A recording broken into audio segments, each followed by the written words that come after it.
Hey everyone, and welcome to week 47 of the OLED burn-in test. This is a weekly burn-in test that I run on my LG C9 OLED. You can see the model number or model name just there, 65C9 PLA. The UTT just below down here is the hours used, so we're currently on 1780.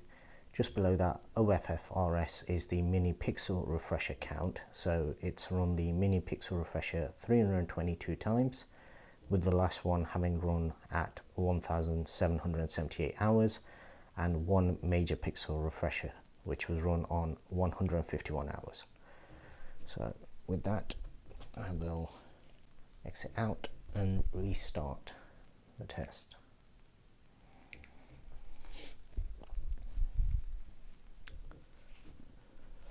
So first thing I'll do is just make sure everything's in focus and not being blown out.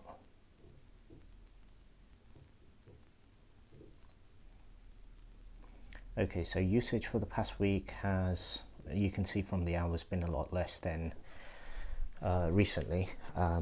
Mainly just gaming during the day and a couple of movies in the evenings, as well as a couple of football games as well.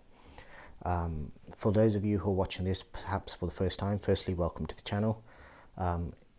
This is basically just a weekly test that I run on my C9 OLED TV. This is a 65-inch TV. It was purchased back in, I believe, around February of 2020, sorry. And basically the idea behind these tests is just to keep track of what type of usage I have, how many hours I've used it, and if any burn-in does occur, then hopefully this will be a good indication for everybody in terms of when it occurs, and also what type of content or usage it occurs as a result of. Now, I'm not actually expecting to see any burn-in, and from very early on it became quite apparent that basically no matter what I used it for during the day, it was going to be fine. And the main reason for that is because I've already put in certain mitigations in place when I first set up the TV, when I purchased it. I have a video on my channel for that, how to prevent or avoid OLED burn-in, so I'll link that in the description below. But for everybody else out there that's perhaps looking at OLED for either the next gen consoles or maybe just as a deal, because we're now approaching CES. I know you guys will be seeing this much later. This is actually being filmed on the, what is it, the 8th of January? Or possibly, yeah, it's the 9th of January. So yeah, it's being filmed right at the start of January of 2021, and right around the time CES is kicking in, and obviously all the new TV sets and everything are being announced. And whilst nobody's actually putting any prices out, it does look like a lot of the 2021 TVs are going to be priced very high. Now, the one thing about the CX series last year, or the current one that's out right now, is that the price wise they weren't actually too bad, and second, obviously once the newer models come out, or possibly even second-hand sets, you might be able to pick up a bargain, especially around sale times, Black Friday, that kind of thing. So for that reason, a lot of people will be looking into OLED technology, and the obvious thing is people are scared off by burn-in. So this whole series is basically just to give people an idea in terms of how a TV actually reacts when you just use it as a normal TV. So you don't baby it, you don't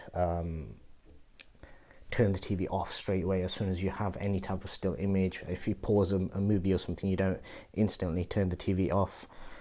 It's basically just as you would use any normal TV. And this TV has been used heavily for gaming. The majority of the hours on it are from gaming and sports. They're probably the two highest use cases for this particular set, and both of those obviously involve head-up displays, static content essentially, and as you can see from this burn-in test and all my previous ones, there's literally no sign of any type of burn-in, degradation, anything. Panel is very clean, very little dirty screen effect, no vertical banding, anything to worry about whilst watching movies and everything. Slow panning scenes, they all look perfect. So yeah, my personal experience with OLEDs has been really good. And whilst a lot of people out there will be scaring you off OLED technology, this series I'm hoping will actually allow people to make their own decisions rather than being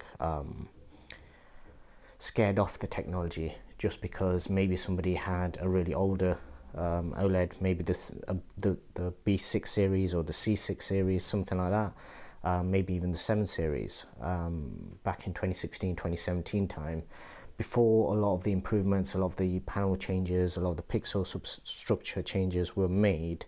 Yes, OLED back then wasn't really a viable option because basically back then you did have to baby it.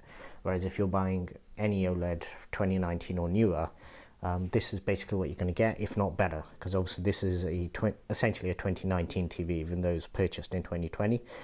It was the 2019 C9. So obviously anything newer than this in theory should be better at dealing with any type of image retention as well as any type of burn-in. Scrolling through all of these various colors, originally I did used to watch this as I was recording it and then do the voiceover afterwards. Recently I literally just do the voiceover as I'm recording it because I'm that confident that I don't need to actually be staring at the screen all the time. Literally just at the start, just to get the exposure right for the camera. Other than that, basically this being filmed in HDR, so hopefully it gives you guys the best idea in terms of the impact of the screen, even with backlighting. Bear in mind, whenever I'm normally watching any content, I don't have the backlight on, so any colors and pure whites will look so much more bright if you did actually turn them off. But obviously the camera would have a really hard time to focus if I was to turn those off completely.